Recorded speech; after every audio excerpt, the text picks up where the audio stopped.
I would like to thank you very much for such a nice introduction. It's very nice to hear that the association, that the industry association is needed in the market. And actually, the previous presentation was about the sky and about the no limitations. I will be talking about the limitations and about the earth. Just the main question is if we need this limitation, and I would like to answer yes. These limitations are keeping us in a very proper frame. And finally, very often we don't like them, but we need them. So, do regulations kill innovation in cosmetic business? From the beginning, I don't think so. Because in many cases, in many spheres, we just need to know in which frames can we move. First of all, I would like to say a few words about the association, the industry association that is, by the way, two-sector association, so the Association for Cosmetics and for Detergents. We are a member of Cosmetics Europe, of AISC, of FIA, so huge pan-European organization, and finally we gather more than 140 members. When you look at this slide, you see big companies, small companies, little companies, medium companies, Polish and big multinationals, and these are our members. Commonly, what's characteristic for all of these companies and all of these members? They are all working in parallel on the innovation, on something which is new, on something what consumer will like. But at the same time, they all should fulfill the requirement of the law. And in this moment, we help our companies. We help to know the European law. We warn that something is going to be changed. And we also help to learn what's different in the law in third countries, yes? Because sometimes these legal systems are established in totally different way than in Europe. Polish cosmetic industry is a big industry. We are the fifth market in the European Union, not in Europe, but in European Union. And the export reaches right now about 50% of sales and also increases 5% each year. It's a lot. And we export to 160 countries. So big market, changing market, and very innovative market. Going to the subject, so to the advertisement, to claims, and to the legal frames, you have to remember that we want a lot, yes? We would like to claim our cosmetics in different ways. We would like to reach the sky. But reaching this sky, we have to remember all the time that we have frames, we have legal frames that we cannot overcome. We should be always on the right-hand side of the law. We have to remember that finally we are communicating something to the consumer, and on the basis of this communication, the consumer takes the decision to buy or not to buy. So we have to be open, we have to be honest, we cannot mislead. This is very important. And we have to also remember that the product communication, it's the whole product. That's the name, there are claims, these are markings, appearance, instructions, all of these things, this is the advertisement, this is the communication, and we must be careful to follow the legal rules. Yeah, looking at this slide, it looks like a bit complicated, but the first two are horizontal law, which which are applying also to cosmetics, we have to remember. And the second two, so the regulation and the Commission Regulation 655, these are legal acts specifically for cosmetics business. Each producer must know these acts very well before putting on the market cosmetic products. And when you look at the Article 20, you see that in the labeling, making available on the market and advertising of cosmetic products, text, names, trademarks, pictures and figurative or other signs shall not be used to imply that these products have characteristics or functions which they do not have. So we shouldn't mislead, we shouldn't lie, we cannot lie, yeah? That's forbidden.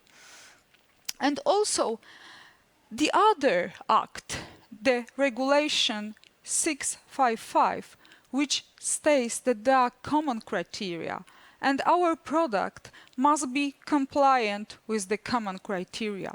Common criteria which are legal compliance, very important, which is truthfulness, also evidential support, you must support your claims, honestly, fairness and informed decision making.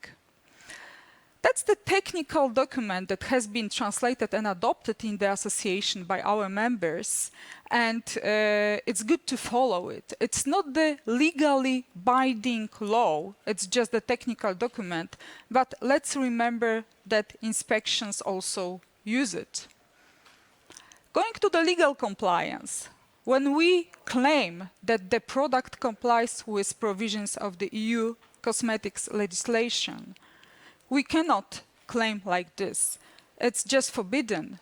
It's not allowed, because all the product which is put on the market must be just compliant. So it's nothing special. It's something that's the obligation for each product. Further, skincare products doesn't contain hydroquinone. This is also not allowed because the hydroquinone is forbidden. Yes, so it's nothing special. There are no products that can contain it. And the last one, product has been authorized or approved by a competent authority within the EU. There is no such an obligation, so we also shouldn't claim like this. When we claim that something is free from some ingredient, of course this formulation cannot contain this ingredient. When we claim that some cosmetics ensures 48 hours hydration, we also should check, prove by tests in laboratory that that's true, that this is at least 48 hours, not less. And also evidential supports which are necessary except of hyperboles. If you state that this perfume gives you wings, nobody expects substantiation for such a claims, of course. And moreover, honestly, so no Photoshop. When we test the cream or the formula for wrinkles, we cannot use Photoshop. We cannot false the picture. The picture must be true. Yeah? We cannot cheat the consumer. This is very important.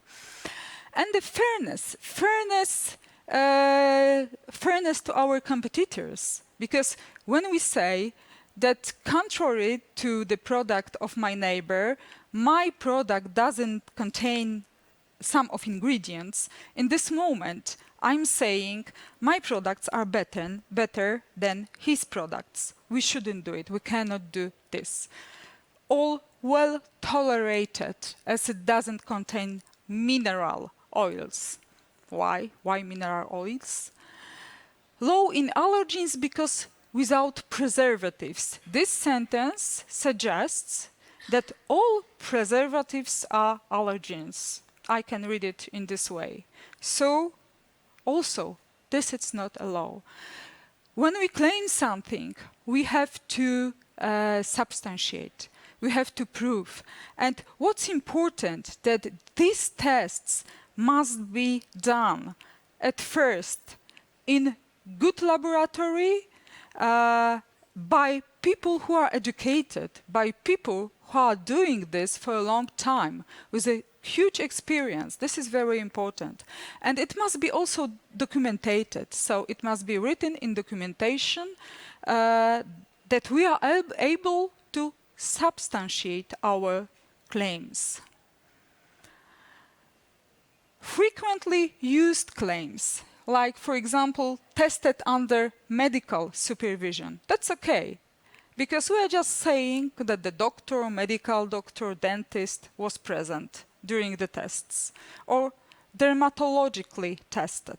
Also correct, because we are just saying that the dermatologist was present and supervised this testing. Free from. This kind of claims are of huge interest of the industry, but here are also big limitations. So, for example, when we say free from corticosteroids, we cannot claim such things, because these substances are already forbidden by law. So here, not the sky is limit, but the law is limit. We must obey the law. Free from preservatives. When we use it on perfumes, for example, it's also kind of cheating, because in perfumes you don't need preservatives. You have a lot of alcohol there, and that it plays this function. Free from allergenic sensitizing substances. That's also not allowed, because you never know if this mixture is really free from allergenic substances. And fairness. Fairness is very, very important.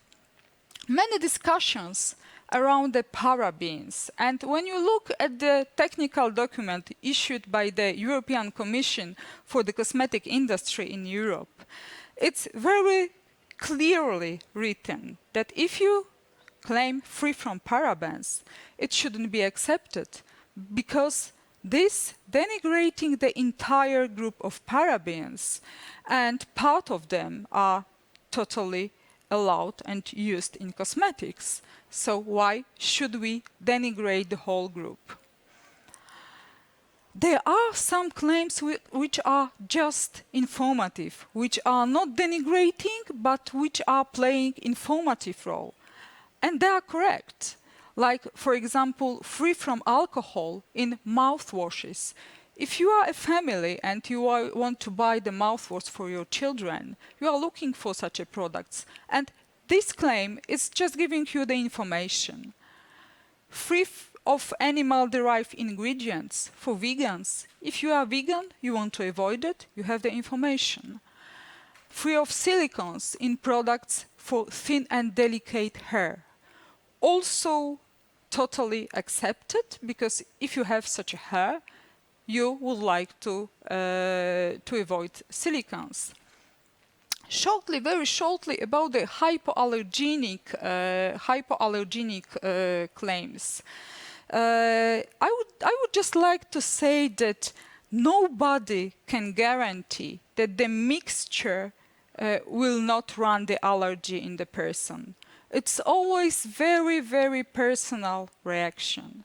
Generally, in such a products, we as the industry avoid substances which are listed as allergens, which has literature that they are allergens. That's the golden rule. But finally, you can never be sure about the allergy. And going to natural, organic, and green.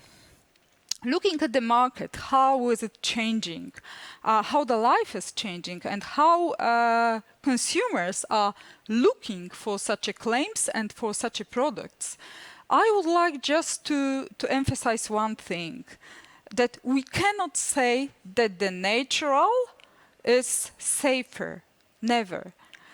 Because if we put the product on the market, it just must be safe. So if something is natural, it just fulfills the requirement of the cosmetic regulation, and it must be safe. But we never can say comparing these two groups of products, natural and so-called non-natural, that one or another are more safer. Shouldn't do this. And going to natural organic, there are no legally binding definition of natural. There are no legally binding definition of organic. There is an ISO standard, very good standards that allows for calculation of both. I think very, very broadly used right now by the industry. And there are, of course, commercial organization certification bodies with their own criteria for natural and organic. And finally, if we look for the claims, we can see that very similar issues we can introduce in different ways. So, for example, if we say supports the prevention of caries, it's okay. But if we say caries treatment, it's not cosmetic claim. If we use the word treatment, we are going into curing, yes? So these are totally into medicines. This is totally different legislation. These are totally different products. We must be careful with our claims. Exhibit a moisturizing effect. Can be used on atopic skin. We can say this, but hydrating atopic skin, allowing to reduce the use of corticosteroid treatment, it's forbidden. You cannot just use these claims, etc., etc. Going to the final conclusion, I just would like to say that the manufacturer should always assess case by case, product by product claims, yeah, and treat the product as a whole, and be very careful for the low frames because they create some of limitation and they put the industry, they put the products into the frame. Thank you very much.